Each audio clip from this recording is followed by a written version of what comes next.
அனைவருக்கும் வணக்கம். 2016ஆம் ஆண்டு தொடங்கப்பட்ட நேஷனல் ஹெரிடேஜ் ட்ரஸ்ட் பல அரிய சிறந்த பயனான பணிகளை ஆற்றி வருகின்றது. இவற்றுள் 2018ஆம் ஆண்டு தொடங்கப்பட்ட புதுவை அருங்காட்சியகம் பல ஆயிரக்கணக்கான மாணவர்களுக்கு அறிவு புலத்தை தெளிவுபடுத்தி வருகின்றது. 2023ஆம் ஆண்டு தொடங்கப்பட்ட புதுவை மியூசியம் ரிசர்ச் லைப்ரரி என்னும் புதுவை அருங்காட்சியக ஆராய்ச்சி நூலகம் அதன் முதன்மை பணிகளை திறன்பட உருவாக்கி வருகின்ற நிலையில் புதுச்சேரி மற்றும் தமிழ்நாட்டின் எழுத்தாளர்களை அவர்களது நூல்களை அடிப்படையாக கொண்டு மிக இயல்பான நேருக்கு நேரான நிலையில் நேர்காணல் ஒன்றினை புத்தகம் பேசுவோம் என்னும் தலைப்பில் ஒவ்வொரு கிழமையில் வியாழன் அன்றும் நடத்தப்படுகின்றது. அரை மணி நேரத்திற்கும் மேலான இந்நிகழ்வினை எவ்வொரு இடத்திலும் ஏந்துடன் ஜூம் காணொலி ஊடக வாயிலாகவும் ஒளிபரப்புகின்றோம். தொலைவில் உள்ளவர்கள் ஒவ்வொரு கிழமையும் புத்தகம் பேசும் நிகழ்வில் இணைந்து தங்களின் அறிவு புலத்தை மேம்படுத்திக் கொள்ள அழைக்கின்றோம். நிகழ்வில் பங்கு பெறுபவர்கள் தங்களுக்கான மின் சான்றிதழை பெற்றுக்கொள்ளலாம். இன்று நம்முடன் இருக்கும் ஐயா அவர்கள் கடந்த 49 ஆண்டுகளாக ஆங்கிலத்திலும் 34 ஆண்டுகள் தமிழிலும் சிறுகதை, நாவல், கவிதை, கட்டுரை, மொழியாக்கம், புத்தகம் விமர்சனம் எழுதும் இருமொழி எழுத்தாளர். 40 ஆண்டுகள் ஆங்கில பேராசிரியராக புதுச்சேரி அரசு கல்லூரிகளில் பணியாற்றி பணி நிறைவு பெற்ற இவர் இதுவரை ஆங்கிலத்திலும் தமிழிலும் 40க்கும் மேற்பட்ட நூல்கள் எழுதியுள்ளார். இந்நிகழ்வின் வழி ஐயா அவர்களை பற்றியும் அவரது நூல் குறித்தும் அறிவதற்கும் இந்நிகழ்வினை தொடர்ந்து முன்னெடுத்து நடத்துவதற்கும் எமது நிறுவன நூலகர் சீவாவேலு அவர்களை அழைத்து ஐயா அவர்களுக்கு வணக்கம் கூறி நகர்கிறேன். நன்றி.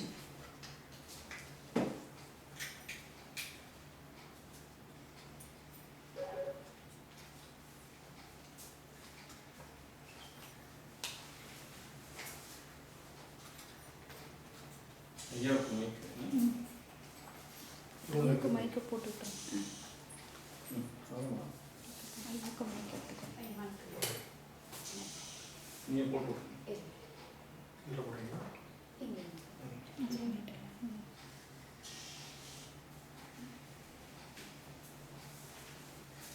திரும்ப ஒரு வணக்கம் சொல்லி ஆரம்பி.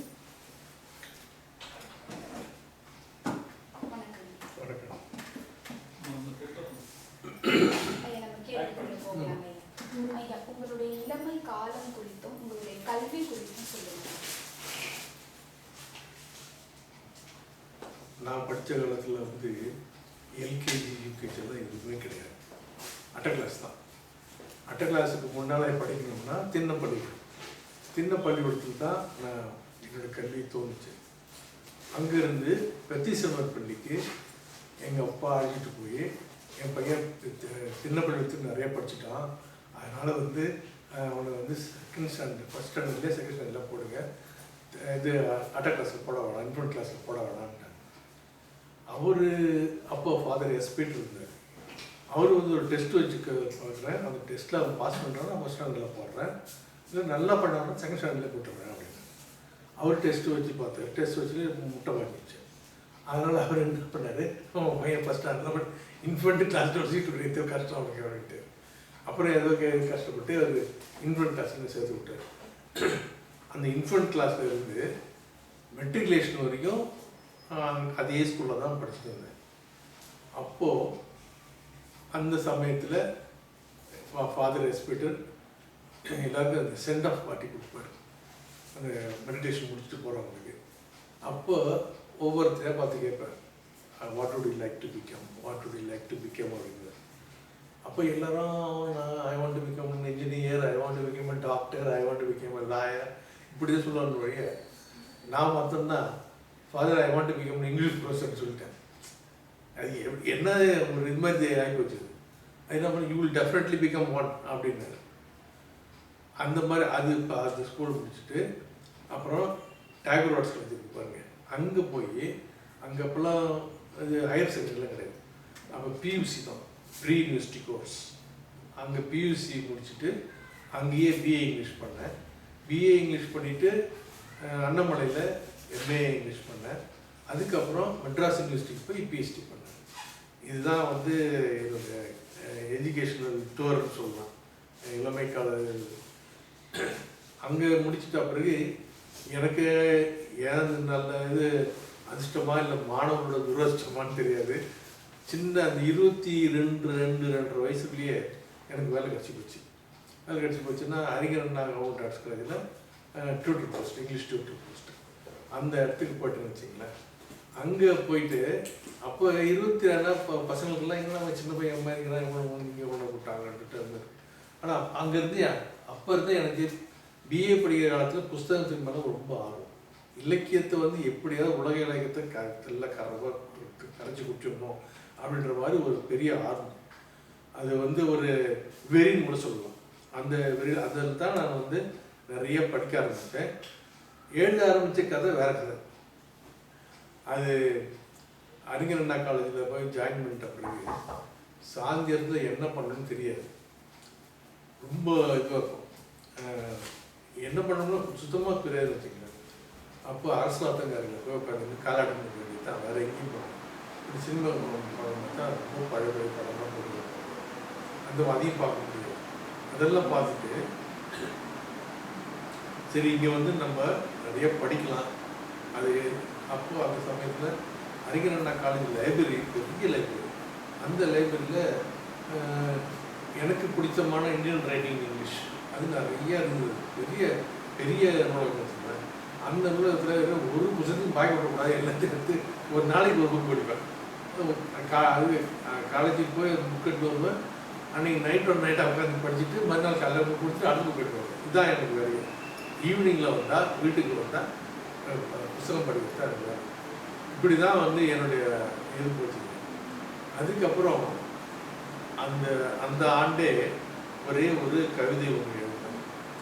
அந்த கவிதை வந்து டெக்கான் கிரானிக்கல் சொல்கிற அந்த மேக்சினுக்கு அடித்தேன். அடித்த பிறகு அந்த கவிதையை அட்டைப்படத்துலேயே போட்டுட்டு, எனக்கே தெரியாது இதெல்லாம் கவிதையானது தெரியாது, அவங்க அட்டைப்படத்துலேயே போட்டுட்டு அப்போ 20 ரூபா அடிச்சிருந்தான். சம்பளமே 540 ரூபா. அந்த 540 ரூபாயில் 20 ரூபா பெரிய அமௌண்ட்டு. அதனால் பார்த்தீங்கன்னா எழுதுனா காசு கிடைக்குது அப்படின்னு சொல்லிட்டு நிறைய எழுத ஆரம்பிச்சு. இப்படி தான் அவனுடைய லைஃப் போயிட்டு இன்னைக்கும் நான் எழுதிக்கிறேன். உங்களுடைய இந்த 49 ஆண்டுகள் கால ஆங்கில படைப்புகள் குறித்து 34 ஆண்டு கால தமிழ் படைப்புகள் குறித்து சொல்லுங்கள். இந்த 20 ரூபாயை பார்த்துட்டு என்னோட மனைவி என்ன பண்ணாங்க, எழுத்துல காசு வருது, அந்த சமயத்தில் ஒரு கதை ஒன்று எழுது. அதுக்கிட்ட இதில் ஸ்டேட்ஸ்மேன் கல்கட்டா மேக்சின் வந்துட்டு 600 ரூபா அனுப்பிச்சிருந்தேன். என் சம்பளமே 540 ரூபா, 600 ரூபாய்க்கு நம்ம கதை கழிவுனா என் மனைவி வந்து ரொம்ப சந்தோஷப்பட்டு நிறைய எழுது, சம்பளத்தோட அதிகமாக காசு கிடைக்குது, நீ நிறைய எழுது. அப்போ எழுத ஆரம்பிச்சதுதாங்க. என்னுடைய ஆசிரமத்தில் என்னோட குரு இருந்தார், முன்னாஜி தாஸ்னு ஒருத்தர் இருந்தார், கேடி சேத்னான்னு ஒருத்தர் இருந்தார், மேகி லிக்ஷன் ஒருத்தவர் அம்மா இருந்தாங்க. இவங்க தான் என்ன சொல்கிறாங்களோ அதெல்லாம் எப்படி எப்படி எழுதணும்னு சொல்லிட்டு அவங்க தான் சொல்லிக் கொடுப்பாங்க எனக்கு. அதையெல்லாம் நான் கேட்டு அதை செயல்படுத்த ஆரம்பித்தேன். அந்த சமயத்தில் என்னுடைய கேடி சேத்னான்ற குரு என்ன பண்ணார், முதல்ல நீ பத்திரிகையெல்லாம் படி, இந்த பத்திரிகைக்கு உன்னோட கதை எந்த பத்திரிகையில் சூட் ஆகும் சொல்லிட்டு உனக்கே தெரியும், அந்த பத்திரிகை அனுப்பு, திரும்பி வராது. அந்த மாதிரி எல்லா பத்திரிகையும் படித்து பார்த்தீங்கன்னா உன்னோட கதை எங்கே போகணும், எங்கே கொண்டு போனால் உடனே பப்ளிஷ் ஆகும் அப்படின்னு தெரிஞ்சுக்கலாம். தெரிஞ்சுக்கிட்டு நீங்கள் கதையை அனுப்ப அப்படின்னா அது மாதிரி இருக்கிற புத்தகங்கள்லாம் படித்து மேக்சின்லாம் வர காலேஜுக்கு வர மேக்சின்லாம் படித்து பார்த்துட்டு அதுக்கு தகுந்த மாதிரி நான் அனுப்புவேன். அப்போது மாதத்தில் வந்து 540 ரூபா சம்பளம்னா எனக்கு கிட்டத்தட்ட 1000 ரூபாய்க்கு வருமானம் வரும், எழுத்து பணம் வரும். அதனால் இதை நம்ம தொடர்ந்து செய்யலாம். அந்த இது தான் அப்படி தான் ஆரம்பித்தது. இங்கிலீஷில் ஆரம்பித்தது. முதல்ல இருந்து நான் இங்கிலீஷ் தான் எழுத ஆரம்பித்தேன். தமிழில் எதுனா காசு கிடைக்காதுன்னு எனக்கு தெரியும். அதனால் வந்து தமிழில் எழுதவே இல்லை. ஒரு ரொம்ப காலத்துக்கு அப்புறம் என்னோட மனைவி சொன்னாங்க, எல்லாத்தையும் இங்கிலீஷ்லேயே எழுதுக்கிறீங்க, வந்து கொஞ்சம் தமிழ் எழுதினா தானே நாங்கள் படிக்க முடியும் அப்படின்னாங்க. சரி அவங்களுக்காக வந்து தமிழ் எழுதலான்னு சொல்லிட்டு ஒரு கதையை வந்து நான் ஆங்கிலத்தில் எழுதின கதையை வேறு மாதிரி டிரான்ஸ்லேட் பண்ணலை, அது ஒரு டிரான்ஸ்கிரியேட் பண்ணி பார்ப்போம்னு சொல்லிட்டு பார்த்தோம். அது அந்த முதல் கதை வந்து குமுதத்தில் வந்து குமுதங்காரம் 300 ரூபா கொடுத்தான். அப்போ உடனே தமிழோட கதை கொடுக்க மாட்டேங்கம்மான்னு சொல்லிட்டு தமிழ் எழுத ஆரம்பிச்சிட்டேன். இப்படி நிறைய எழுதி இப்போது ஆங்கிலத்துலேயும் ஆங்கிலத்தில் ஒரு 36 புத்தகங்கள் இருக்குங்க. இதில் வந்து ஒரு 23-24 புத்தகம் தமிழ் எழுதியிருக்கிறேன். இப்போ தொடர்ந்து பண்ணிருக்கிறேன். இன்னும் வந்து ஒரு ரெடியாக இருக்கிற ஸ்கிரிப்ட்ஸ் பார்த்தீங்கன்னா ஒரு 10 ஆங்கிலத்தையும் ஒரு 5 வந்து தமிழ்லையும் இருக்கும். அது இப்போ பப்ளிஷருக்கு அனுப்பிச்சிட்டு இருக்கிறேன். என்ன பண்ணுறாங்கன்னு பார்ப்போம் அப்படின்னு சொல்லிட்டு. உங்களுக்கு பிரபஞ்சன் அவர்களை அறிமுகப்படுத்திய ராகவன் ஐயா அவர்களை பற்றி சொல்லுங்க ஐயா. ராகவன் வந்து பெத்தி சென்னரில் என்னோட கிளாஸ்மேட்டு, ரொம்ப நெருங்கிய நண்பன். நெருங்கிய நண்பன்னா அவங்க வீட்டுக்கு போய் நான் விளையாட போவேன். ஸ்கூலில் படிக்கும்போது ஈவினிங்கில் அவங்க வீட்டில் விளையாட போவேன். சில சமயங்களில் அவன் எங்கள் வீட்டில் வருவான். அவங்க அப்பா ஜுவல்லர். அந்த வந்து அந்த அந்த ஜுவல்லரி மார்ட்டில் அவன் இருக்கணும், சாயத்தில் அவன் இருக்கணும். இருந்தாலும் அவங்க வந்துட்டு அவங்க அப்பாவோட ஏமாற்றிட்டு நம்ம விட்டு வந்துடுவான் விளையாடுறதுக்கு. அப்போ அது மாதிரி ரொம்ப ஒரு நெருக்கமான பழக்கம் இருக்குது. கல்லூரியில் தகவல் கலைத்துறைக்கு போன பிறகு அவன் வந்து கெமிஸ்ட்ரி படித்தான், நான் வந்து இங்கிலீஷ் லிட்ரேச்சர் படித்தேன். அப்பயே நாங்கள் எங்களுக்குள்ள நல்ல நெருக்கிய நட்பு இருந்தது. அதுக்கு பிரபஞ்சன் வந்து அவருக்கு ரொம்ப நெருங்கிய நண்பர், ராகவனுக்கு ரொம்ப நெருங்கிய நண்பர். என்னன்னு கேட்டிங்கன்னா, பிரபஞ்சன் கொஞ்சம் வறுமையில் இருந்தார். அப்போ வறுமையில் இருக்கும்போது ராகவன் வந்து நிறைய பணம் கொடுத்து அவருக்கு உதவி பண்ணுவான். அதெல்லாம் ரொம்ப நெருக்கமாயிட்டார். அப்போ ஒரு நாள் சொல்லுவான், ஒரு நாள் பார்க்கும்போது அவர் பிரபஞ்சம் போயிட்டு இருந்தார். என்ன விஷயம் அப்படின்னு சொல்லிட்டு அவர் போயிட்டு இருந்தார். அது போன உடனே யாரா ஒரு எழுத்தாளர் மாதிரி இருக்கிற ஒரு சோழனை பையில போட்டுட்டு போவார். சைக்கிளில் போயிட்டு இருப்பார், பெரிய ஜிப்பாக குர்த்தா போட்டுக்கிட்டு போயிட்டு. அப்போ யார் அவர் இப்போ எழுத்தாளர் மாதிரி இருக்கிறதுல ராகவன் கேட்டேன். ராகவன் சொன்னால், என்னடா அவரை தெரியாமல் இருக்கிறியா, பாண்டிச்சேரியில் பெரிய எழுத்தாளர் அவர் தான்டா, அவர் எழுதின கதையெல்லாம் கொஞ்சம் என்கிட்ட கொடுப்பார். அந்த எழுதின கதையெல்லாம் என்கிட்ட கொடுத்து நான் படிச்சுட்டு அவருக்கு ஒரு விமர்சனம் சொல்லுவேன். அதெல்லாம் ரொம்ப நெருக்கமாயிட்டார்.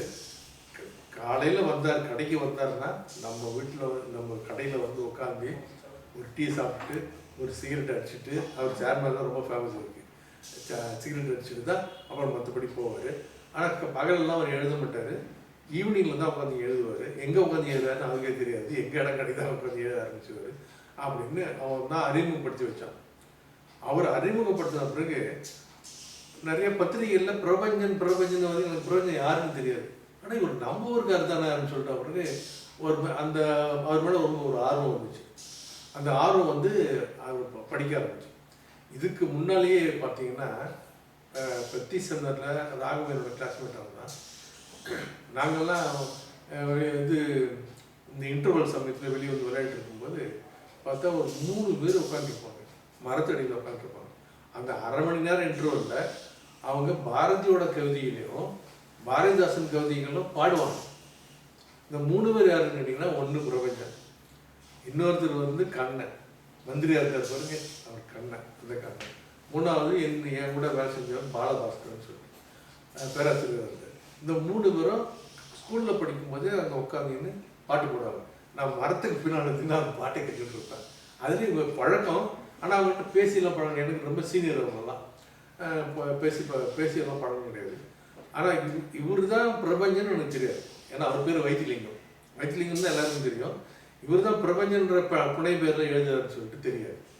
அப்போ ராகவன் அறிமுகப்படுத்தி வச்சதால பிரபஞ்சன் எனக்கு அதிகமாக பழக்கம், நெருக்கமானார். அவருடைய புஸ்தகங்கள்லாம் எல்லாத்தையும் ராகவன் கொடுப்பாரு படிக்கிறதுக்கு. ராகவன் வந்து ஏன் கொடுப்போம் அந்த புஸ்தகத்தை படிச்சுட்டு இவ்வளோ அருமையான கதையெல்லாம் எழுதுறாரு. பாண்டிச்சேரி பற்றி நிறைய இருக்கும். அதனால் வந்து ஒரே பள்ளிக்கூடம், ஒரே ஊர் அப்படின்றதால அவருக்குள்ள ஒரு இணைபிரியாத ஒரு நட்பு ஏற்பட்டது. நீங்க பிரபஞ்சன் ஐயா அவர்களுடைய வீட்டுக்கு சென்றதும் அவங்க உங்களுடைய வீட்டுக்கு வந்த செய்தி பத்தியும் சொல்லுங்க. அவர் இந்த சின்ன கடையில் இந்த வஉசி தெரு, அந்த தெருவும் இது பாரத சீட்டு கட்டிங்க தான் அவங்களோட வீடு. அவங்க அப்பா வந்து கல்கடை வச்சுருந்தார். உள்ளே போனால் யார் பார்க்க வந்தீங்கன்னு கேட்பார். அவங்க அப்பா தான் முதல்ல கேட்பார், பிரபஞ்சனை பார்க்குவார். ஓ அவன் மேலே நம்ம போய் பார்ப்பான் அப்படின்னு மேலே போய்ப்பான். அவர் அதிகமாக வந்து நான் அவர் வீட்டுக்கு போனதை விட அவர் எங்கள் வீட்டுக்கு வந்தது தான் ரொம்ப அதிகம். ஏன்னு கேட்டிங்கன்னா, அவர் எங்கள் அப்பாவோட ஃப்ரெண்டு. எங்கள் அப்பாவோட ஃப்ரெண்டுன்னு எப்படி சொல்லுன்னு கேட்டிங்கன்னா, வீட்டுக்கு அடிக்கடி வருவார். எந்த விதமான கூச்சமும் படாத எங்கள் அம்மாக்கிட்டேயோ சரி, என்னோடய மனைவிக்கிட்டேயோ சரி, அம்மா ஒரு கப் காஃபி கொடுங்க அப்படின்னு ரொம்ப உரிமையாக கேட்பார். எங்கள் வீட்டிலே வந்து ஒரு பெரிய எழுத்தாளர் வந்து நம்ம வீட்டில் வந்து உட்காந்துக்கிட்டேன்னு சொல்லிட்டு அவர்கிட்ட காஃபி போட்டு கொடுப்பாங்க. எங்கள் அப்பா நிறைய சீடு ஜெயின்ஸ் ஸ்மோக்கர் எங்கள் அப்பா.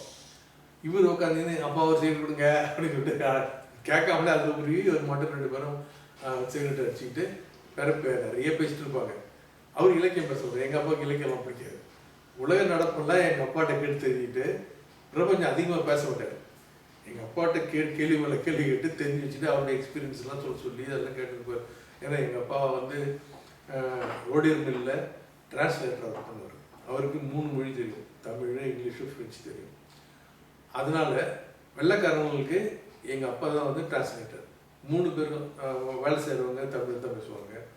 அங்கே வெள்ளைக்காரங்க பிரிட்டிஷ்காரனும் இருப்பான், ஃப்ரெஞ்சுக்காரனும் இருப்பான். பிரிட்டிஷ்காரன் வந்து ஃப்ரெஞ்சு வார்த்தை தொடவே மாட்டான். ஃப்ரெஞ்சுக்காரன் வந்து இங்கிலீஷில் ஒரு வார்த்தை சொல்ல மாட்டான். அப்போ 3 பேரையும் ஒன்றாக்குறது எங்கள் அப்பா தான்.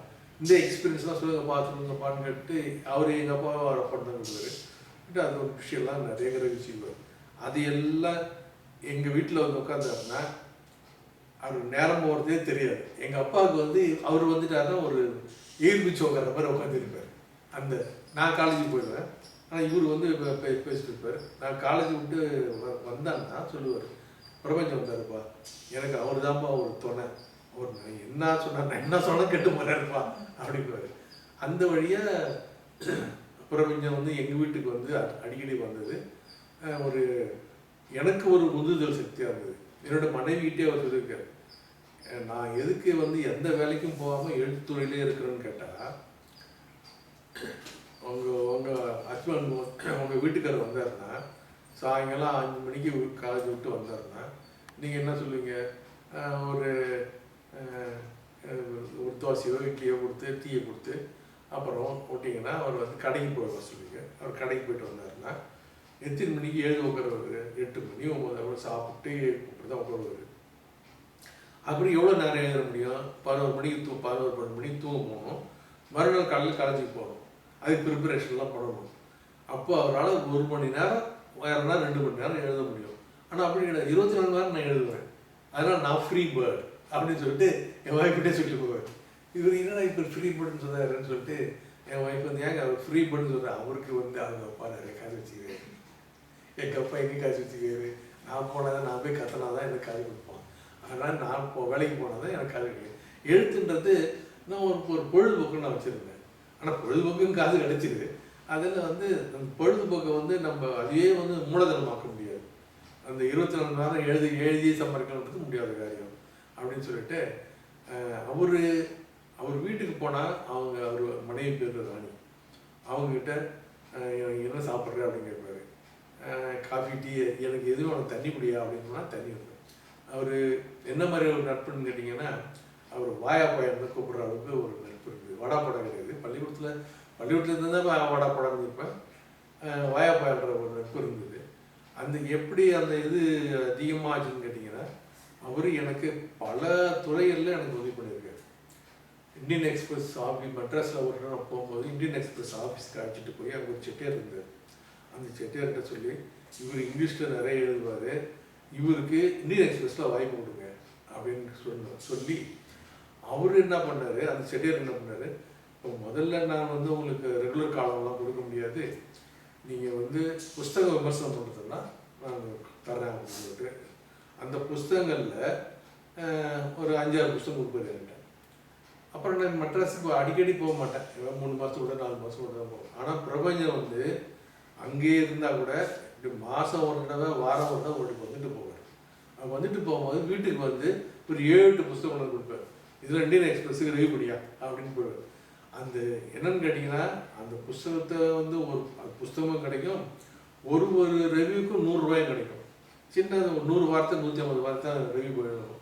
அதுக்கு ஒரு 100 ரூபா கொடுக்குறாங்க. சரின்னு சொல்லிட்டு புஸ்தகத்தை நம்ம படிக்கவும் முடியுது இல்லையா, அதனால் வந்து ஓசியில் ஒரு புஸ்தகம் கிடைக்குது, படிக்கிறதுக்கான வாய்ப்பு கிடைக்குது, அது எழுதுறதுக்கு ஒரு 100 ரூபாயும் கிடைக்குதுன்னு சொல்லிட்டு அந்த இதில் தான் நான் தொடர்ந்து அவர் செஞ்ச காரியம் தான் இந்த இந்தியன் எக்ஸ்பிரஸில் அறிமுகப்படுத்தி என்னை வந்து கொஞ்சம், ஏன்னா ஒரு எழுத்தாளனை வந்து மற்ற எழுத்தாளனை வந்து தூக்கி விடணும்னு கொஞ்சம் கூட நினைக்க மாட்டான்.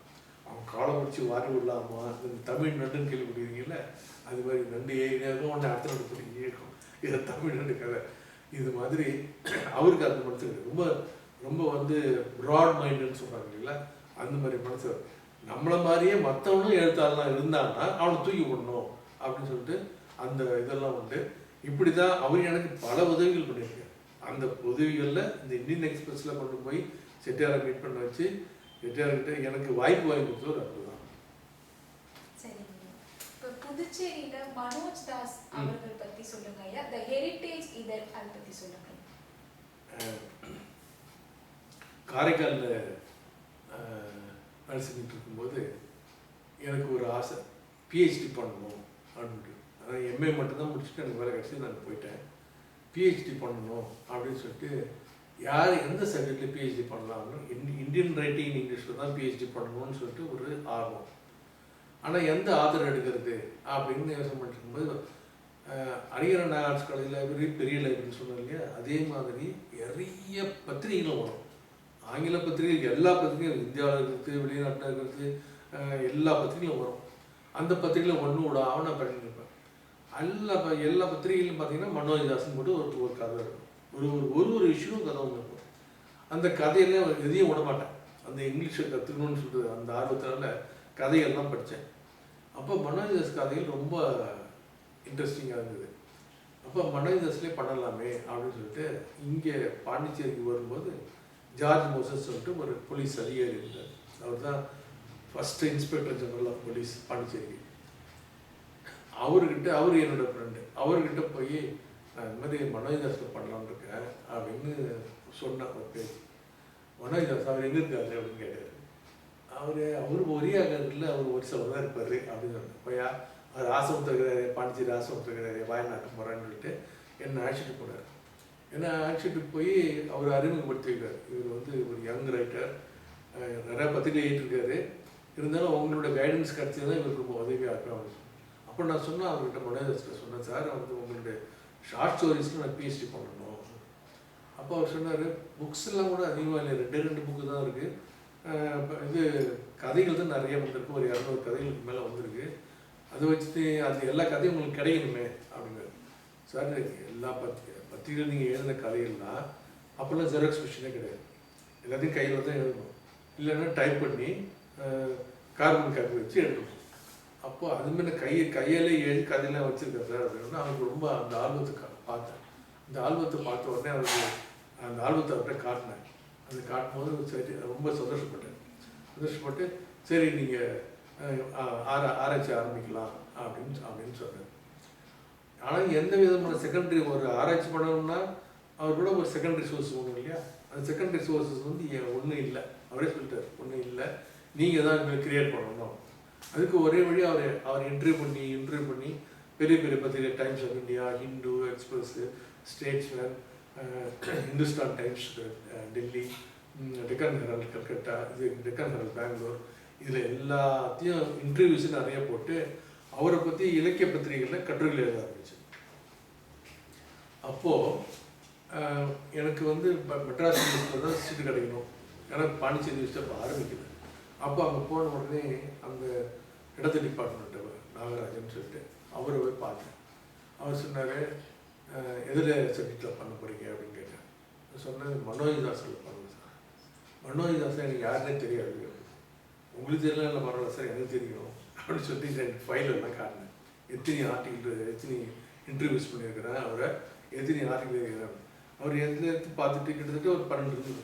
எல்லாத்தையும் பார்த்துட்டு you can straight away skip your MPhil அப்படின்ட்டு, நீங்கள் டேரெக்டாக பிஹெச்டி போகணும். முதல்லாம் அந்த காலத்தில் வந்து எம்ஃபில் பண்ணிட்டு தான் பிஹெச்டி போகணும். அப்போ எம்ஃபில்லே வேணால் நீங்கள் ஸ்ட்ரெயிட்டாக உங்களுக்கு சீட் கொடுக்குறேன், நீங்கள் பிஹெச்டி பண்ண ஆரம்பிச்சிருக்கீங்க. அது அவருடைய ஷார்ட் ஸ்டோரிஸில் தான் நான் தான் முதல்ல அவரோட ஷார்ட் ஸ்டோரிஸில் பண்ணேன். அந்த டிகிரி வாங்கிட்ட பிறகு அப்போ தான் தெரிஞ்சது பாண்டிச்சேரி யூனியன் டெரிட்டரியிலே, அதாவது காரைக்கால், பாண்டிச்சேரி, மாஹி, ஏனாம், இதில் 4த்துலேயுமே நான் தான் முதல் இங்கிலீஷ் பிஹெச்டின்னு சொல்லிட்டு எனக்கு தெரிஞ்சது. பாண்டிச்சேரி கவர்மெண்ட்டும் அதை ரெக்கக்னைஸ் பண்ணி எனக்கு ஒரு 3 இன்க்ரிமெண்ட் ஏற்றி விட்டாங்க. அது அவர் வந்து அது மனோஜ் தாஸ் வந்து எனக்கு செஞ்ச ஒரு உதவின்னு வச்சிங்களேன்.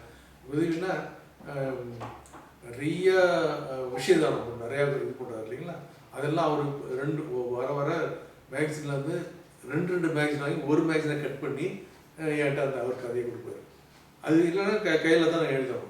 அந்த மாதிரி அந்த அந்த ஏன்னா அவர் வெளிநாட்டு பத்திரிகையில் தான் அதிகமாக எழுதுவார். வெளிநாட்டு பத்திரிகைகள் இந்தியாவுக்குள்ள அதிகமாக வராது, சேல்ஸுக்கு வராது. அதனால் அவர் சொல்லும் போதே எனக்கு 2 காப்பி அனுப்புங்கன்னு சொல்லிட்டு வெளியில் வாங்கி ஒரு கிளிக் பண்ணி அனுப்புவார்.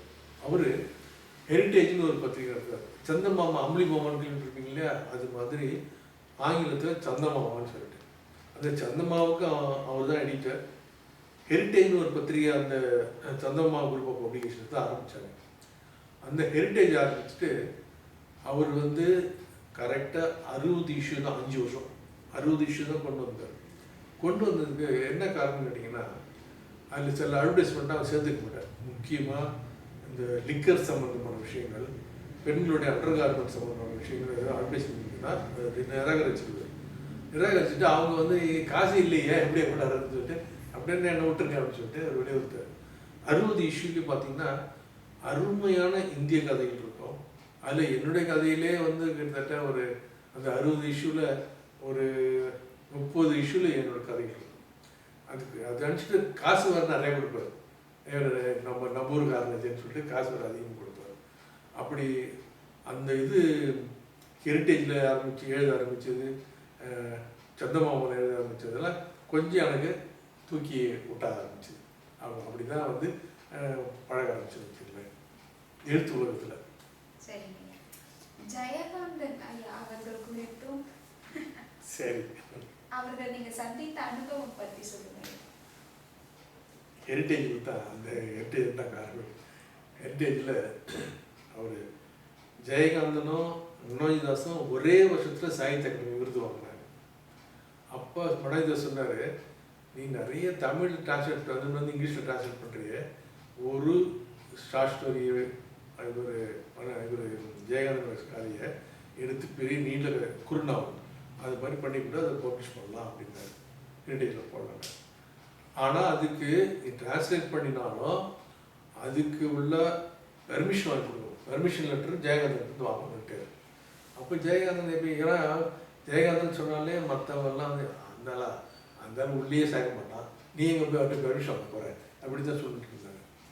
அப்போ இருந்தாலும் வந்து நான் ஒரு தடவை என் ஃப்ரெண்ட் மனோஜ் இவர் பிரபஞ்சன்கிட்ட சொன்னேன், இவர் ஜெயகாந்தன்கிட்ட ஒரு பெர்மிஷன் லெட்டர் வாங்கி கொடுயா அப்படின்னு.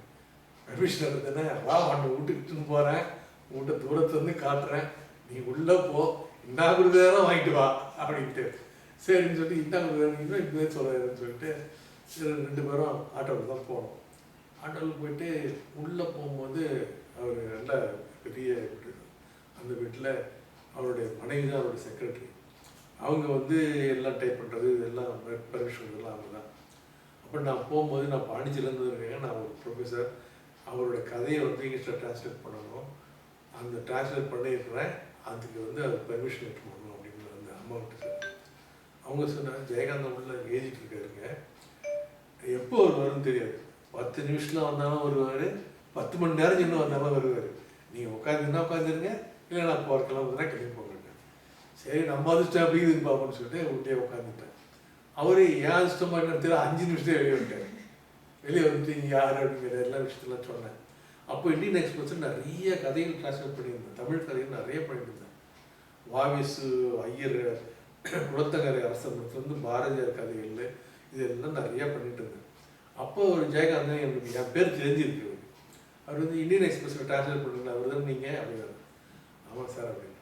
சரி என் கதையை எந்த கதையை எடுத்து மொழிபெயர்க்க போகிறீங்க? இல்லை சார் நான் மொழிபெயர்த்து வச்சுட்டேன், அதான் அது என்ன கதை அப்படின்னு கேட்டேன். ஆடும் நாற்காலிகள் ஆடுகின்றன, அந்த கதை தான் சார் மொழிபெயர்த்தேன். அந்த கதையே மொழிபெயர்த்தீங்களா? சரி கண்டிப்பாக உங்களுக்கு பெர்மிஷன் கொடுக்குறேன் அப்படின்னு சொல்லிட்டு அவர் மனைவி விட்டார். பெர்மிஷன் லெட்டர் அடிச்சு கொடுக்கணும் அப்படின்னு. அந்த மாதிரி தமிழ் லட்சம் வந்துட்டாங்க. ஹெரிட்டேஜில் இங்கிலீஷ் பத்திரிக்கை இது, நான் தமிழில் அனுப்ப முடியாது சார், இதை வந்து நீங்கள் கையெழுத்து போட்டு கூட பிரயோஜனம், இது தமிழில் இருக்குது, இது இங்கிலீஷில் நீங்கள் பண்ணி கொடுங்க அப்படின்னு. அது எனக்கு இங்கிலீஷ் தெரியாது, என் மனைவிக்கு இங்கிலீஷ் தெரியாதியா, நீங்கள் வந்து எழுதி கொடுங்க என்னன்னு சொல்லிட்டு அது அவங்க டைப் அடிச்சு கொடுப்பாங்க இங்கிலீஷ் டைப்ரைட்டரில், நீங்கள் அதை பண்ணி. அப்புறம் நான் எழுதி கொடுத்தேன் இந்த பெர்மிஷன் இருக்குது அவங்க டைப் அடித்து கொண்டு கொடுத்து அதை கையெழுத்து போட்டு கொடுத்தாரு. கையெழுத்து போட்டு டீ எல்லாம் கொடுத்தாரு. ரொம்ப ரொம்ப நல்லா கவனிச்சிட்டாங்க, அந்த அம்மா ரொம்ப நல்லா கவனிச்சிட்டாங்க. அப்புறம் ஒரு ஒரு ஒரு 5 நிமிஷம் மேலே இருந்துட்டு கையெழுத்துலாம் வாங்கிட்டு, சரி சார் நான் கிளம்புறேன் சார் அப்படின்னு சொல்லிட்டு, என் தோல் அவருக்கு குள்ளமாக இருப்பார், நானே குள்ளந்தான், என்னோட கொஞ்சம் குள்ளமாக இருப்பேன். என் தோல் ஒரு கை போட்டுக்கிட்டு ரொம்ப நல்லா ஃப்ரெண்ட்லி ட்ரீட்மெண்ட்டாக இருக்குன்னு சொல்லிட்டு அந்த இப்படி அது அப்படியே வெளியேட்டு வந்தார். வெளியிட்டு வந்து அங்கே தூரத்தில் எழுத்தில் வரீங்கன்னு கேட்டார். நான் சொன்னேன், அது ஒரு தூரத்தில் ஆட்டோ எடுத்துப்பாரு சார், அங்கே அதில் தான் வந்தேன் அப்படின்னு. அதில் பிரபஞ்சன் வந்து வெள்ளை வேஷ்டி கட்டியிருந்தார், பள்ளிங்கு மாதிரி. எப்பயுமே அவர் ரொம்ப பிரபஞ்சன் ரொம்ப அழகாக இருப்பார். அவருக்கு ட்ரெஸ்ஸு பார்த்தீங்கன்னா ரொம்ப ரொம்ப வெள்ளை வெள்ளையர் பளிச்சும் இருக்கும் வச்சுங்க எல்லாமே. அது மாதிரி உட்காந்துட்டோடனே ஜெயகாந்தன் வந்து அவர் அங்கே என்னோட மனைவி நாங்கள் இப்போ இதில் ஆட்டோவில் உபராச்சிட்டு வந்தேன்னு சொல்லிட்டு, என்னங்க நீங்கள் மனைவி ஒன்று அதில் உபராச்சிட்டு வந்துக்கிறீங்களா, ஏன் உள்ளே அழைச்சிட்டு வந்தால் என்ன கேட்டு போகிறேன். நான் சொன்னேன், அது எங்கள் மனைவி இல்லை சார், என்னுடைய நண்பர் பிரபஞ்சன். அவர் தோளில் கை போட்டுருந்த ஒரு பட்டுன்னு கையெழுத்து, பிரபஞ்சம் முடியாது வந்தீங்க அப்படின்னு சொல்லிட்டு போனாங்க. உள்ள போயிட்டார், உள்ளே போயிட்டார். உள்ளே போயிட்டுங்களா பிரபஞ்சம் பேருன்னு அவர் ஆட்டோ உள்ள உட்காந்து என்ன அது மாதிரி ஆச்சு, பிரபஞ்சன் சொன்னோடனே குட்டு ஓட்டறியா அப்படின்னு. அதான் சொன்னேன் இல்லை, உனக்கு எதுக்குள்ள வேலை வாங்கி வச்சனுப்பாது விட்டாரு. அதோட வந்து அந்த அந்த பத்திரிகையில் அந்த கதையும் வந்து கிட்டத்தட்ட ஒரு 30 பக்கத்துக்கு அந்த கதை குருணா இருந்தது. அதில் ஒரு காப்பி அடிச்சு வச்சேன். அவர் ஒரு பதிலும் சொல்லலை. அவர் வந்துதா சேர்ந்துதா சேரலையா அதை கூட ஒன்றும் சொல்லலை. அவங்களுக்குள்ள என்னன்னு தெரியாது. எழுத்தாளர்கள் வந்து கற்றோரை காமொருவர்னு கேள்விப்பட்டிருப்பீங்க. ஆனால் வந்து ஒரு எழுத்தாளன் இன்னொரு எழுத்தாளன் தூக்கி விடுவானான்னு சொல்லிட்டு, அது முக்கியமாக தமிழ் எழுத்தாளன் கண்டிப்பாக தூக்கி விட மாட்டான்றது என்னுடைய கணிப்பு. ஆனால் பிரபஞ்சம் அது விதிவிலக்கு. ஒரு சமயம் நம்ம சொந்த ஊர், ஒரே ஊருக்காரன், ஒரே ஸ்கூலில் படித்தவன்றதால என்ன தூக்கி விட்டாரா, இல்லை வேறு எந்த காரணத்துக்காக, ஏன்னா எங்கள் அப்பாவோட ஃப்ரெண்ட்ஷிப் அவருக்கு வந்து ரொம்ப பிடிச்சது, அவருக்கு அப்படி தூக்கி விட்டாரா தெரியல. அந்த ஜெயகாந்தன் அந்த எபிசோட வந்து மறக்கவே முடியாது. என்னோட புஸ்தகத்தில் அதை ரெக்கார்ட் பண்ணி வச்சிருக்கிறேன். சரி, அடுத்து பிரபஞ்சன் ஐயா அவர்களுடைய உரையாடல் குறித்து சொல்லுங்க. பிரபஞ்சன் இப்போ நான் சொன்ன மாதிரி பார்க்கறதுக்கு சினிமா ஆக்டர் மாதிரி இருப்பேன். இப்போ இருக்கிற ஆக்டர்ஸ்லாம் பார்த்தீங்கன்னா அவங்க மேக்கப்லாம் கலைஞ்சிச்சுன்னா பார்க்கவே சகிக்காது. ஆனால் அவரு மேக்கப்பே போட மாட்டார். ஆனால் ரொம்ப இது தலையை மட்டும் டை அடிப்பார், தலையை மீசி மட்டும் டை அடிப்பார். மேக்கப் மற்றபடி மேக்கப் ஃபேஸில் பவுடர் போடுறது அதெல்லாம் ஒன்றும் கிடையாது. ஆனால் ரொம்ப அழகாக இருப்பார். அது ரொம்ப நல்ல உயரம், எப்பயுமே வெள்ளை வேஷ்டி வெள்ளை ஜிப்பா போட்டுருப்பார். பார்க்குறதுக்கு ஒரு ஹீரோ மாதிரி தான் இருப்பார். ஆனால் ரொம்ப அமைதியான மனுஷன். பேசும்போது கூட பார்த்தீங்கன்னா ரொம்ப கோபம் வந்தால் கூட அவர் எப்படி கோபத்தை அடைக்கிறாருன்னு எனக்கு தெரியாது. அந்த அளவுக்கு கோபத்தெல்லாம் அடக்கிக்கிட்டு அவர் மனைவிகிட்ட பேசும்போது சில சமயம் கணவன்மார்கள்லாம் மனைவிகிட்ட பேசும்போது கொஞ்சம் உயராமல் பேசுவாங்க. அவர் ரொம்ப அமைதியாக ராஜா வந்துக்கிறாரம்மா, ஒரு டீயாவது காஃபியாவது போட்டு விடாமா அப்படின்றது, எதாவது வரங்கன்ட்டு அவங்க போய்டுவாங்க. அவர் கொஞ்சம் சிரமப்பட்டு சில வார்த்தைகளை விட்டு எங்கேயுமே நான் பார்த்துக்கிட்டேன். ரொம்ப நல்ல மனுஷன், எல்லாருக்கும் உதவி செய்வார், முக்கியமாக எழுத்தாளர்களுக்கு உதவி செய்வார். இங்கே பாண்டிச்சேரியில் பல எழுத்தாளர்களை உருவாக்குனார். அந்த மாதிரி ஒரு நல்ல எழுத்தாளர், சில சமயத்தில் சொன்னால் நல்ல எழுத்தாளர் நல்ல மனுஷன் கிடையாது அப்படின்னு சொல்லுவாங்க. ஆனால் அவர் நல்ல எழுத்தாளராக இருந்தார், நல்ல மனுஷனாகவும் இருந்தார். அந்த இதில் பார்த்தீங்கன்னா அவர் இன்னைக்கு கூட நம்ம மனசில் அந்த ஃபோட்டோவில் பார்த்தீங்கன்னா கூட ரொம்ப கம்பீரமாக இருப்பார், ரொம்ப கம்பீரம். அந்த கம்பீரத்தை பார்த்தே அவருக்கு வந்து அதுக்கு ஒரு நோபல் பரிசை கொடுக்கலாம். அந்த அளவுக்கு அவருடைய எழுத்து இருக்கும், அவருடைய கம்பீரமும் இருக்கும். உங்களுடைய முனைவர் பட்ட நேர்காணல் நிகழ்வு பற்றி சொல்லுங்க. என்னுடைய அந்த நிகழ்வுல பிரபஞ்சன் ஐயா உங்களுக்கு உதவியும் அப்போ அந்த போகும்போது அன்னைக்கு பிரச்சனை வந்து ஒரு பிரச்சனை வந்து போச்சு. என்ன பிரச்சனை வந்து போச்சுன்னு கேட்டிங்கன்னா, ஜெயலலிதா அம்மா போகிறாங்க. நான் யூனிவர்சிட்டிக்குள்ளே போனோம். ஆனால் ஆட்டோவில் போயிட்டு இருக்கிறேன், பஸ் ஸ்டாண்ட்லேருந்து ஆட்டோவில் போயிட்டு இருக்கிறேன். பிரபஞ்சன் சொன்னார், நான் யூனிவர்சிட்டிக்கு போயிடுறேன், நீ பஸ்ஸை போட்டு பாண்டிச்சேரியிலேருந்து வந்தீங்கன்னா அங்கேருந்து பஸ் ஸ்டாண்டில் வரைக்கும் ஒரு ஆட்டோ பிடிச்சி வந்துடு அப்படின்னு சொல்லிட்டு. ஆட்டோ உள்ளே போக முடியல. ஆட்டோ உள்ளே போக முடியலன்னா ஜெயலலிதா சீஃப் மினிஸ்டர் இருக்காங்க, அவங்க வராங்க. ஒரு 30 கார் போகுதுங்க ஏதுலையா. அதில் ஜெயலலிதாமா எதில் போகிறாங்கன்னு எனக்கு தெரியாது. அந்த 30 காரம் போகிறது, ஆனால் ரொம்ப ஆம வேகத்தில் போகுது அந்த கார். சர்த்துன்னு போச்சுன்னா பிரச்சனை கிடையாது. கிட்டத்தட்ட ஒரு அரை மணி நேரமும் போகுது. எனக்கா 10 மணிக்கு இது வகவசி எக்ஸாமினேஷன், 10:07 ஆகி போச்சு, 10:20 ஆகி போச்சு. இன்னும் ஆட்டோவில் உட்காந்துக்கிறேன், இன்னும் கிராஸ் பண்ண முடியல. அவங்க போய் ஒரு இடம் போய் போனாங்க. போன உடனே அப்புறம் போயிட்டு வைவாவசி வர வேண்டியவங்கெல்லாம் வரல, ஏன்னா அவங்களுக்கு இதே பிரச்சனை தான். அப்போ அந்த 10:30 மணிக்கு பண்ணுறது 11 மணிக்கு தான் ஆரம்பித்தாங்க எல்லா ப்ரோசஸ்லாம் வந்து சேர்றதுக்கு. அப்போ அந்த வைவாவசி எக்ஸாமினேஷன் கூட முதல்ல பிரபஞ்சம் சொன்னார், இதுமாரி வந்து நீ ஆளாக மட்டும் வந்து வா, உனக்கு வந்து அவங்களுக்கு வந்து பஜ்ஜி கொடுக்கணும், போண்டா கொடுக்கணும், வடை கொடுக்கணும், டீ கொடுக்கணும்னா அந்த டென்ஷனே வேணாம், நான் அதுக்கெல்லாம் ஏற்பாடு பண்ணிடுறேன். அங்கே இதில் யூனிவர்சிட்டி இதில் மெஸ்ஸில் எனக்கு ஃப்ரெண்ட்ஸ்லாம் இருக்கிறாங்க, அவங்க எல்லாம் கரெக்டாக இது பண்ணிவிடுவாங்க, அவங்களே கொஞ்சம் சர்வ் பண்ணிடுவாங்க. அதனால் நம்ம பணத்தை உடனே கொடுத்துடலாம், ஒன்றும் பிரச்சனை கிடையாது. அதேமாதிரி வைவாவசி எக்ஸாமினேஷன் 1 மணி நேரம் நடந்தது. 1 மணி நேரம் நடந்துட்டு அப்போ அனௌன்ஸ் பண்ணுறாங்க, இஸ் அவார்டட் டாக்டரேட் டிகிரி அப்படின்னு சொல்லும்போது முதல்ல கைத்தினவர் பிரபஞ்சன் தான். அப்புறம் தான் எல்லாருமே கைத்திட ஆரம்பிச்சாங்க.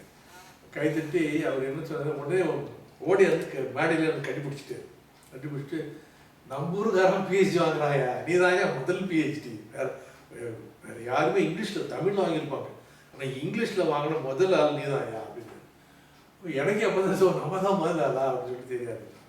அவருக்கு எவ்வளோ வந்து அந்த அவங்களுக்கு கிட்டத்தட்ட ஒரு 200 பேர் இருந்தாங்க அந்த ஆடிட்டோரியத்தில். எல்லாம் பிஹெச்டி பண்ணுற மாணவிகள், எம்ஏ படிக்கிறவங்க, பேராசிரியர்கள், இவங்கெல்லாம் இருந்தாங்க. அந்த 200 பேரையும் அவர் தான் டீ சப்ளை பண்ணி அந்த வடையெல்லாம் கொடுத்து அவங்களுக்கு எல்லாருக்கும் ஸ்நாக்ஸ் கொடுத்தது அவருடைய இதுதான். செலவு நம்ம பண்ணாலும் அவர் எடுத்து செய்யணும் இல்லையா. அந்த இடத்து ஒரு பெரிய மனசோட அது நான் இருக்கிறேன், உனக்கு நீ எதுக்கும் டென்ஷன் ஆகாத. ஏன்னா வைவாவசி எக்ஸாமினேஷனாக பெரிய டென்ஷனாக இருக்கும், அந்த சமயத்தில் மட்டி பிச்சுக்கிற மாதிரி இருக்கும். அது மாதிரி அந்த சமயத்தில் அவர் வந்து செஞ்ச உதவி வந்து பெரிய உதவி. அந்த உதவியால் தான் அந்த இது முடிஞ்சது. அப்புறம் மத்தியானம் வந்து சாப்பிட்றதுக்கு அவங்க வேண்டான்ட்டாங்க, சாப்பிட வேணாம், நீங்கள் ஸ்நாக்ஸ் டீ கொடுத்த போகுது அப்படின்னு சொல்லிட்டு என்னுடைய ரேடியோ சொல்லிட்டு அதெல்லாம் அந்த இது முடிஞ்சது. அவர் வெளியே வரும்போது அவர் சொன்னார், இந்த ஹோல் யூனிட் டெரிட்டரி பாண்டிச்சேரியில் நீ தான் ஃபஸ்ட்டு பிஹெச்டி, இதை வந்து நான் சிஎம் கிட்ட சொல்லி இதை வந்து ஒரு பெருசாக ஒரு விழா மாதிரி கொண்டாட வைக்கிறேன் அப்படின்னாரு. அப்போ வந்து நம்ம சிஎம் கிட்ட சொன்னார் என்னன்னு தெரியல. ஆனால் எனக்கு என்ன பண்ணாங்க, விழாலாம் வைக்கல, ஒரு 3 இன்க்ரிமெண்ட் ஏற்றி விட்டாங்க. அது 3 இன்க்ரிமெண்ட்னா அது வந்து கிட்டத்தட்ட ஒரு 3000 ரூபாய்க்கு வருமா, மாதத்துக்கு 3000 ரூபாய் பெரிய விஷயம் இல்லையா. அது ஆகிடுச்சு. அது எல்லாம் பண்ணவர் பிரபஞ்சன் தான். அந்த இதில் பார்த்தீங்கன்னா ஒரு சாதாரண நண்பர் மட்டும் இல்லை, எனக்கு என்னுடைய அண்ணன் கூட சொல்லுவேன். அந்த அளவுக்கு ரொம்ப ஈடுபாடு உள்ளவர் என் மேலேயும் என் குடும்பத்து மேலேயும். இப்போ புதுச்சேரியினுடைய எழுத்தாளர்கள்ல பிரபஞ்சன் ஐயா எப்படி வேறுபட்டு தெரிகிறாங்க? நிறைய பாண்டிச்சேரியில் நிறைய எழுத்தாளர் இருக்கிறாங்க, வெண்பா எழுதுறவங்க இருக்கிறாங்க, புதுக்கவிதையில் எழுதுறவங்க இருக்கிறாங்க, இது எல்லாம் நிறைய எழுதுறாங்க, சிறுகதையில் எழுதுறவங்க இருக்கிறாங்க, அப்புறம் நாடகங்கள் எழுதுறாங்க, ஐக்கு எழுதுறவங்க இருக்கிறாங்க. இவங்களுக்கெல்லாம் சப்ஜெக்ட் மட்டும் எப்படின்னு பார்த்தீங்கன்னா உலகளாவே சப்ஜெக்ட் தான் எடுத்துருவாங்க.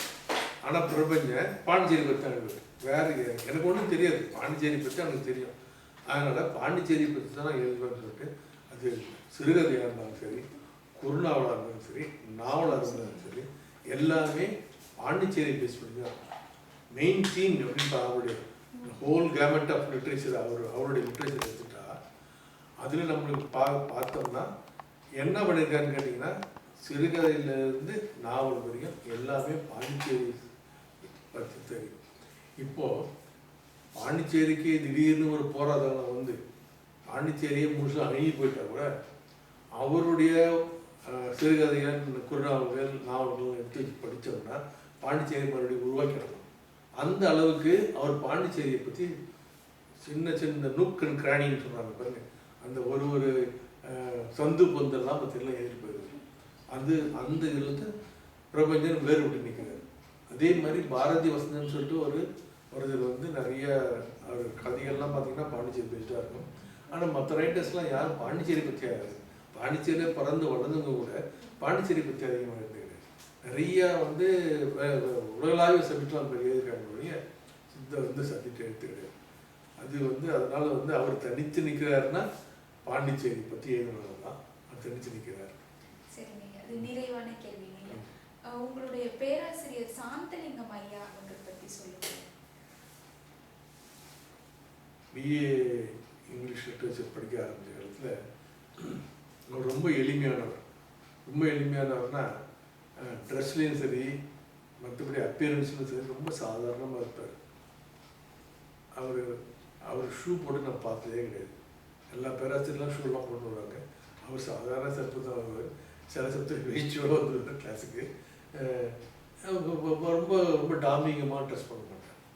எனக்கு பிடிச்சது அவர்கிட்ட அதுதான். ஒரு பேராசிரியர் இப்படி இருக்கிறாரே அப்படின்னு.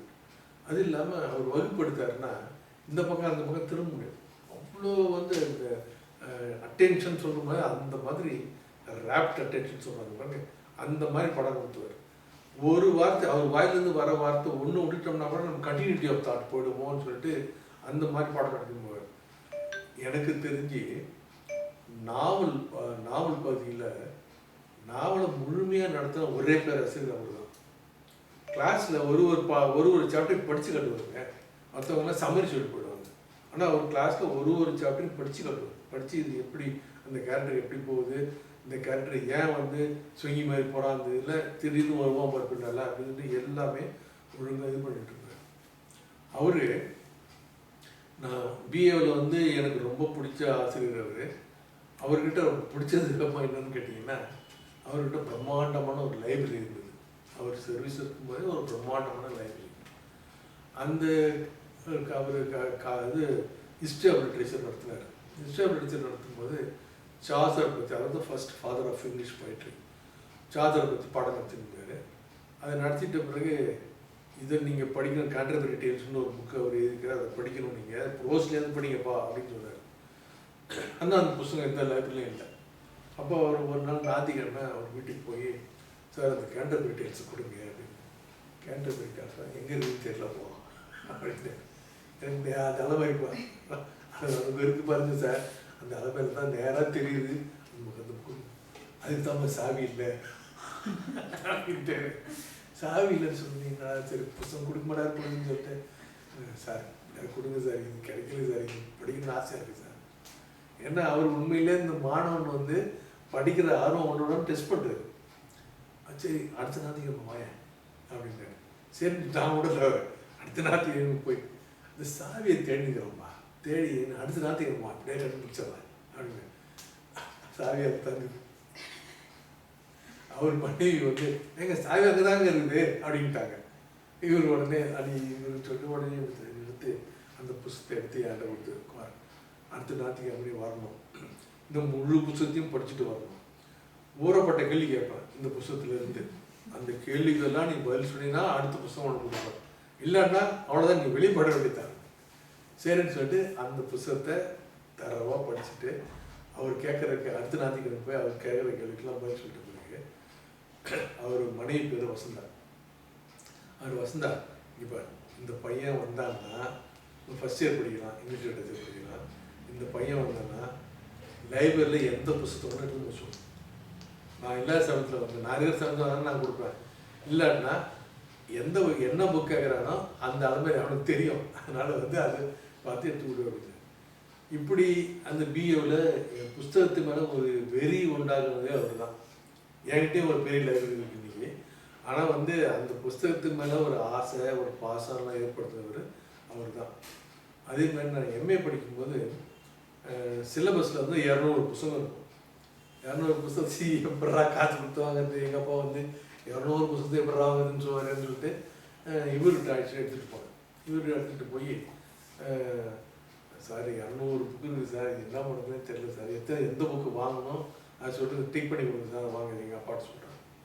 நீ உங்கள் அப்பாட்டில் தொந்தரவு பண்ணுவோன்னா இந்த 200 புக்கே நான் தரேன் அப்படின்னு சொல்லிட்டு அடுத்த ஞாயிற்றுக்கிழமை வா அப்படின்னாரு. அடுத்த ஞாயிற்றுக்கிழமை போன உடனே எல்லா புக்கையும் அந்த லிஸ்ட்டை படுத்து எல்லா புக்கும் மூட்டையில் போட்டு கட்டி என் சைக்கிளில் பின்னால் வச்சு இதை எடுத்துகிட்டு போ, ஃபஸ்ட் இயருக்கு 200 புக்கா, 200 புக்கையும் படி, இது சாய்ஸ்லாம் கிடையாது, 200 புக்கையும் படிச்சினா தான் நீ இங்கிலீஷ் லிட்ரேச்சர் படிச்சதா அர்த்தம்.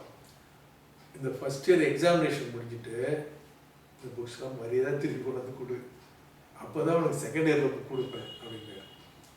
அப்புறம் இந்த புக்ஸ்லாம் ஃபஸ்ட் இயர் முடிஞ்சு எக்ஸாம் முடிஞ்சு நல்லா ஃப்ளைங் கிளாஸ் நிறைய மார்க் எல்லா பேப்பரும் நிறைய மார்க் எடுக்கும். முக்கியமாக ஓல்டு இங்கிலீஷ் லிட்ரேச்சர்னு இருக்கும், அது நிறைய பேர் ஃபெயில் தான் ஆகும், உங்களுக்கு நிறைய பேர் 0 எடுப்பாங்க.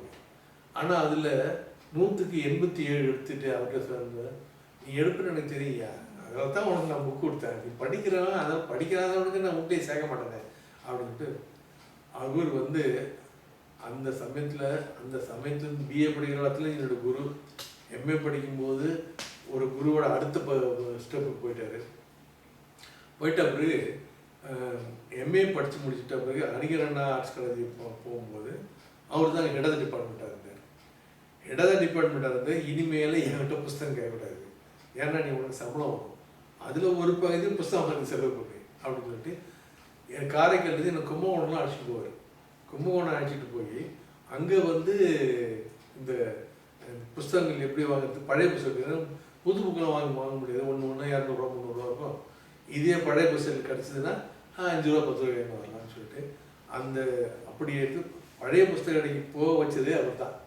இன்றைக்கி என்கிட்ட ஒரு பெரிய லைப்ரரி இருக்குதுன்னா அது அவர் போட்ட பிச்சை தான். எப்படி புஸ்தகங்களை கலெக்ட் பண்ணோம், என்ன மாதிரி புஸ்தகங்கள் கண்ணாமண்ணு எல்லா புக்கையும் சேர்த்தோம்னா லைப்ரரி ஒன்றும் செய்ய முடியாது. நம்ம இங்கிலீஷ் லிட்ரேச்சர் படிக்கணும்னா, இங்கிலீஷ் லிட்ரேச்சர் நடத்துகிறோம்னா நம்மளுக்கு வேண்டிய புக்கு லைப்ரரி போய் எடுக்கிறத விட நம்மக்கிட்ட இருந்தால் சௌரியமாக இருக்குன்னு சொல்லிட்டு ஒர்க்ஸு வந்து கிரிட்டிசிசம் இதெல்லாம் எப்படி எல்லாத்தையும் எப்படி சேகரிக்கிறதுன்னு சொல்லி கொடுத்து தான். அது வந்து நான் அதை வந்து பிஏவில் ஆரம்பித்தவர் எம்ஏல ஹெல்ப் பண்ணி காலேஜில் சர்வீஸாக பண்ணதில் ரொம்ப உதவி பண்ணார். அவர் தான் என்ன பண்ணார் அப்படின்னா 76 ஒரு நாள் எனக்கு சொன்னார், இந்த காலேஜ் மேகசினுக்கு என்ன எடிட்டராக போட்டானுங்கப்பா, ஏதாவது ஒரு கட்டுரை எழுதி கொடு அப்படின்னு. ஏன் சார் நான் எழுதவே தெரியாது எனக்கு, என்ன போய் கேட்குறீங்க, நான் படிக்கிறவங்க தான். இல்லை நீ படிக்கிற சப்ஜெக்டை வச்சு ஒரு கட்டுரை எழுதி கொடு, எவங்கிட்ட கேட்டாலும் எனக்கு தெரியாது எழுதி தெரியாது இப்படி சொல்லியிருந்தேன். அப்படிப்பா பத்திரிகையில் போடணும்ல, பத்திரிகை கொண்டாடணும்ல வெளியே, பத்திரிகைகள் மாணவர்கள் தானே சார், உங்களுக்கு மாணவர்கள் எழுத பிடிச்சி போடலாமான்னா நீ எழுதி கொடு. அதுக்காக முதல்ல நான் எழுதினா அந்த காலேஜ் மேகசின் தான் எழுதின முதல் கட்டுரை. அது வந்து லாஃபிங் கேஸ் லாரின்னு சொல்லிட்டு ஒரு ரஷ்யன் ரைட்டர், அவருடைய கம்ப்ளீட் ஒர்க்ஸ் படிச்சுட்டு இருந்தேன். அதை பார்த்துட்டு இதை பற்றி எழுது அப்படின்னாரு. அதை பற்றி என்னுடைய கருத்துக்களை இது பண்ணி ஒரு கட்டுரை எழுதி கொடுத்தேன். அதுபோல் உன்கிட்ட பெரிய ரைட்டர் கூட இருக்கிறான்பா, உனக்கு தெரியல, அவனுக்கு அவனை சிண்டை பிடிச்சி இழுத்துட்டு வா அப்படின்னாரு.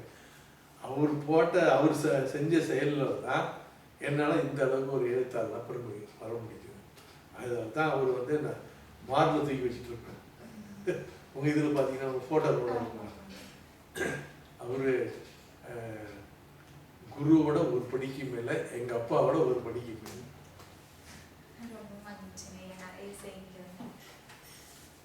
ரொம்ப டைம் ஆயிடுச்சமா? இல்லை, நிறைவுக்கு போயிடலாங்க. இன்றைய நாளின் புத்தகம் பேசுவோம் நிகழ்வில் பிரபஞ்சன் சில நினைவுகள் எனும் நூல் குறித்து நம்முடன் செய்திகளை பகிர்ந்து கொண்ட இருமொழி எழுத்தாளர் முனைவர் ராஜா ஐயா அவர்களுக்கு எமது புதுவை அருங்காட்சியகம் சார்பில் நன்றியினை தெரிவித்துக் கொள்கின்றேன். நன்றி, வணக்கம்.